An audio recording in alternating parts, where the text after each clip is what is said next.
Madame la sénatrice Sylvie Gouachavant, bonjour. Bonjour.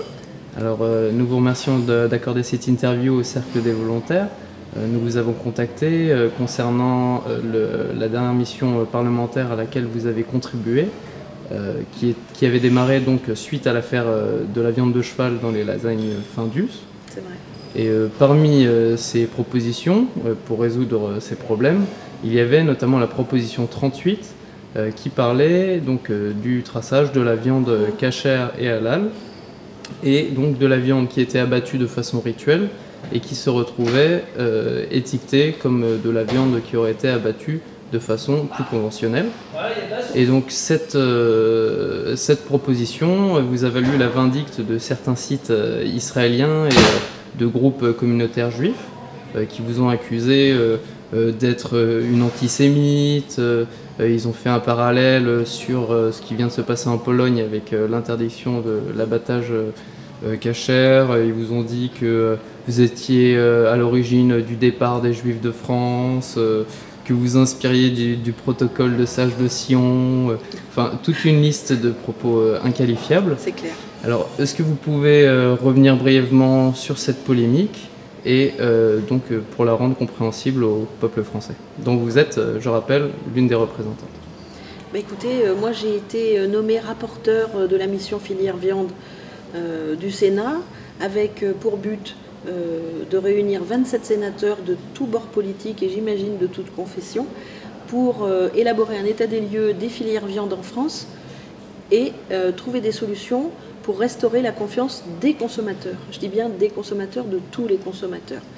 Parmi les propositions, les 40 propositions pour essayer de soutenir l'élevage français, il y avait la transparence des produits et bien sûr l'étiquetage des produits, le pays d'origine des produits à base de viande, qu'ils soient bruts ou transformés, et également le mode d'abattage. Et on a bien précisé dans la mission, et les sénateurs ont voté à l'unanimité, que cette proposition numéro 38 devait se faire de manière non stigmatisante.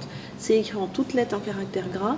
On veut un étiquetage qui précise étourdi, non étourdi, de façon à ce que tous les consommateurs de produits carnés en France aient le choix d'acheter ou non un produit issu d'un animal qui a été étourdi ou non préalablement avant l'abattage.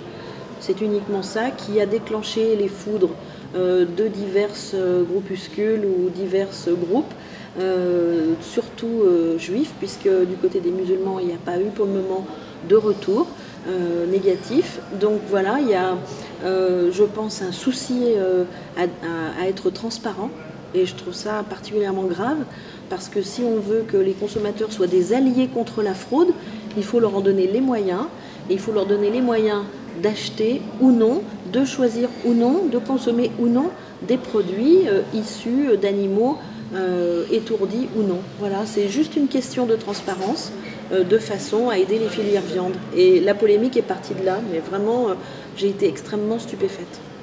Oui, donc je précise pour les internautes, la mention étourdissement ou non est en fait une dérogation qui est accordée aux cultes juifs et musulmans, afin de leur permettre donc de manger de la viande conformément aux traditions musulmanes et juives. Et donc il n'est pas question là d'interdire l'abattage halal ou l'abattage cachère, ou d'empêcher les musulmans de manger du halal ou du cachère. Il est simplement question que le public ait connaissance de la viande qui a été abattue de façon rituelle, voilà, et qui arrive dans les étalages parfois sans mention spécifique. Sans mention spécifique, c'est clair. D'accord. Voilà, c'est uniquement ça, l'étiquetage des produits.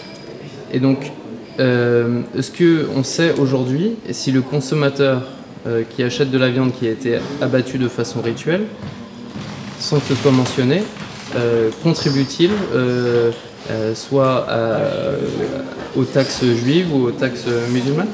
Bah écoutez, au jour d'aujourd'hui, les réactions épidermiques de certains laissent penser que la transparence pourrait poser des problèmes. Donc c'est très flou le financement des viandes. l'abattage, on a du mal à savoir. Même le ministère nous dit qu'il n'est pas capable de tracer l'argent. Donc c'est pour cette raison que je souhaite qu'on fasse une mission d'enquête pour savoir d'où vient et où va l'argent. Est-ce que vous avez un ordre d'idée des sommes engagées ou de la masse de viande concernée? Alors, la masse de viande concernée, c'est pareil, c'est le flou le plus complet, ou en tout cas on ne veut pas nous le dire.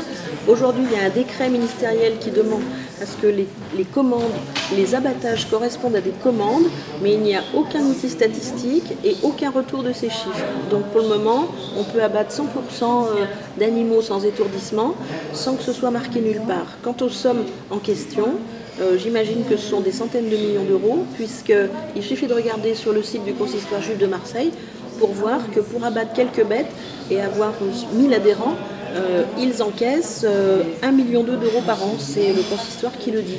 Donc ces sommes ensuite sont sans doute utilisées à diverses fins et notamment peut-être à soutenir la politique des pays en question, et je pense que les consommateurs sont en droit de le savoir. Alors, dans le cadre d'une autre de vos missions, vous avez été à l'origine d'une proposition concernant l'étiquetage des produits venant donc des territoires occupés.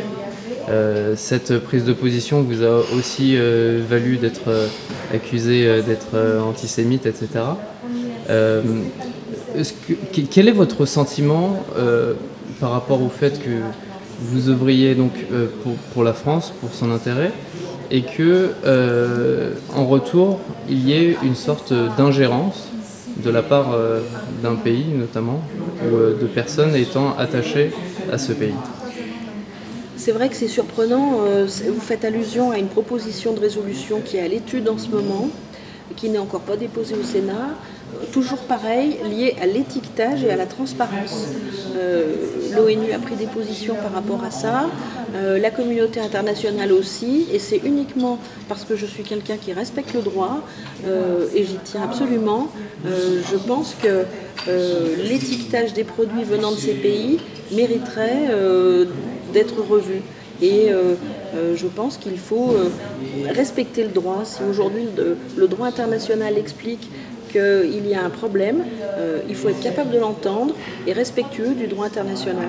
Voilà.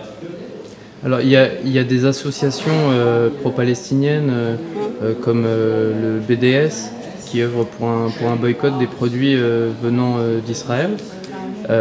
Et ces associations sont régulièrement poursuivies pour ce genre de manifestations ou de formes de protestation. Que pensez-vous donc de cette législation anti-boycott qui a été mise en place notamment par l'ancienne garde des Sceaux, Madame Michèle Alliot-Marie? Je pense qu'avant d'aller jusque-là, je crois qu'on pourrait simplement, mais vraiment simplement, appliquer le droit international. Et je pense qu'appliquer le droit international, ce serait que, par exemple, Israël accepte de rentrer dans les conventions européennes et internationales pour laisser libre accès à ces sites internet, par exemple. Et ça permettrait d'avoir le courage de ses opinions, mais également accepter des poursuites en cas de non-respect du droit international. Je suis accusée sur un site hébergé en Israël, et du coup, il va falloir faire appel à Interpol pour remonter jusqu'à ce site. Pas de problème, j'irai au bout. Mais il n'empêche que quand on veut que le droit international s'intéresse à nous, il faut aussi accepter que ce soit dans les deux sens. Alors effectivement le boycott est simplement un moyen de pression pour arriver donc à ce respect du droit international, ainsi qu'il a été fait par exemple en Afrique du Sud. Vous avez un collègue qui est dans le même parti que vous, l'UDI, qui s'appelle donc Monsieur Meyer Habib, qui a été élu député de la 8e circonscription, qui est donc la circonscription qui concerne les Français résidant notamment en Israël. Quelle a été la réaction de Meyer Habib par rapport à cette affaire? Et on sait que lui, il s'est affiché ouvertement avec notamment le Premier ministre Benjamin Netanyahou, et il n'arrête pas de rappeler donc qu'il est lié, comme M. Valls d'ailleurs, de façon éternelle à Israël. Mais quelle a été sa réaction par rapport à cette affaire? Alors, ce qu'il faut d'abord remettre dans le contexte, c'est que le site internet qui m'a attaqué est quand même appartient, ou en tout cas géré, par un journaliste qui s'est présenté dans cette 8e circonscription. Jonathan Simon-Selem. Voilà. Et cette personne n'a pas fait suffisamment de voix pour pouvoir se maintenir et a soutenu donc au second tour Meyer Habib. Donc je n'ai jamais rencontré Meyer Habib. Simplement, je suis un petit peu surprise de ses réactions. Pour ma part, je suis élue au Sénat, comme lui est élu à l'Assemblée nationale. Et quand je lis qu'il représentera Israël en France, je lui réponds simplement que moi je représente tous les Français, juifs, musulmans, chrétiens, dans le monde. Chaque fois qu'on critique Israël, ou alors qu'on émet des critiques ou des réserves sur la communauté juive en France, on qualifie ces personnes, pour les discréditer, d'antisémites. Ça a été le cas pour vous. Selon vous, quel poids a cet argument? Ça tient pas la route, ça tient pas une demi-seconde, parce que être un parlementaire en mission, un rapporteur, donc un rapporteur c'est de la sémantique, ça rapporte ce que les membres de la mission ont souhaité. Se faire attaquer, traiter d'antisémite parce que les propos et les propositions de la mission ne plaisent pas, je trouve ça extrêmement grave. C'est complètement irrespectueux de la République et je trouve ça extrêmement grave. Donc c'est une attaque personnelle, on m'a attaqué sur mon nom, en faisant référence oui, donc justement, parce que ils vous accusent d'être antisémite, oui. Mais eux-mêmes font du racisme anti-non-juif, ce qu'ils appellent goy, en disant Madame, donc si je le prononce comme dans le sens où ils le disent, Madame Goy Chavant, oui. Ils disent elle porte bien son nom. Oui. Là, vous pourriez porter plainte à la LICRA peut-être pour racisme anti-goy. J'ai pas dit mon dernier mot sur les plaintes, ça c'est clair. Je trouve ça extrêmement choquant. Je trouve ça choquant parce que c'est une attaque raciste, on peut le dire vraiment. Jamais de ma vie j'irai critiquer quelqu'un sur son nom. Alors on me traite d'antisémite, mais est-ce que quelque part ces gens ne seraient pas plus racistes que moi? Parce que moi je n'ai pas tenu de propos racistes contre une nation ou contre un peuple ou un autre. Par contre, on se permet de m'insulter, de me traiter de tous les noms d'oiseaux. On me menace des pires choses, on me menace de mort, et puis on critique mon nom en me traitant d'antisémite. C'est quand même un peu curieux, très choquant, et en tout cas, je ne le laisserai pas passer.